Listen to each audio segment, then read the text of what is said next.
കാണാൻ പറ്റി, കാണാൻ പറ്റി. അത് തന്നെ വളരെ തിയേറ്റർ എക്സ്പീരിയൻസ് വളരെ നന്നായിരുന്നു. നമ്മൾ ഈ സിനിമക്കാരൻ നമ്മൾ കൊച്ചുകുട്ടികളായിരുന്നു, 4-5 പഠിക്കുന്നുള്ളൂ. അപ്പം ഇന്ന് തിയേറ്ററിൽ പോയി കാണാത്തതിൻ്റെ ഒരു വിഷമം ഉണ്ടായിരുന്നു. അതിപ്പോൾ മാറി കിട്ടി. നല്ല രീതിക്ക് എൻജോയ് ചെയ്യാൻ പറ്റും. ഒരു FTFS എങ്ങനെയാണ് അതുപോലെ എൻജോയ് ചെയ്യാൻ പറ്റും. നല്ലൊരു തിയേറ്റർ ആയിരുന്നു. ആദ്യമായിട്ടാണ് തിയേറ്ററിൽ കാണുന്നത്. മറ്റേ ടി വി ആയിട്ടാണ് കൊള്ളാം, നല്ലതാണ്.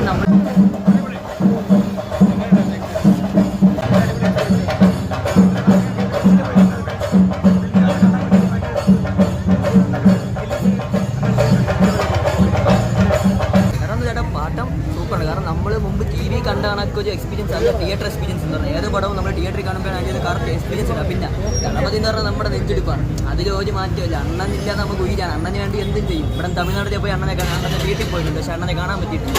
പിന്നെ ദളപതി എന്നും ദളപതി തന്നെയാണ്. തമിഴ്നാട്ടിൻ്റെ മകനാണെങ്കിൽ കേരളത്തിൻ്റെ നമ്മുടെ സ്വന്തം അണ്ണനാണ് ദളപതി. ദളപതിയെ കഴിഞ്ഞ എന്തോ ഉള്ളു നമുക്കിവിടെ. അതുകൊണ്ട് ഇനി എത്ര സിനിമ വന്നാലും നമ്മൾ അണ്ണ അഭിനയിക്കണമെങ്കിൽ ഒരു സിനിമയും പടം ഒന്നും പറയാൻ പൊളിച്ചടിച്ചു നമ്മൾ. അതെ, പറയാനാണ്. കാരണം ഒരു ആഘോഷം തന്നെയാണ് തിയേറ്ററിൽ കാണാൻ പറ്റിയത്.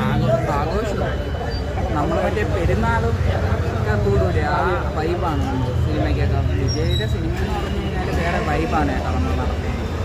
വേറെ അങ്ങനെ ഒന്നുമില്ല. വിജയുടെ സിനിമ എന്ന് വെച്ചാൽ നമ്മൾ വൈബാണ്.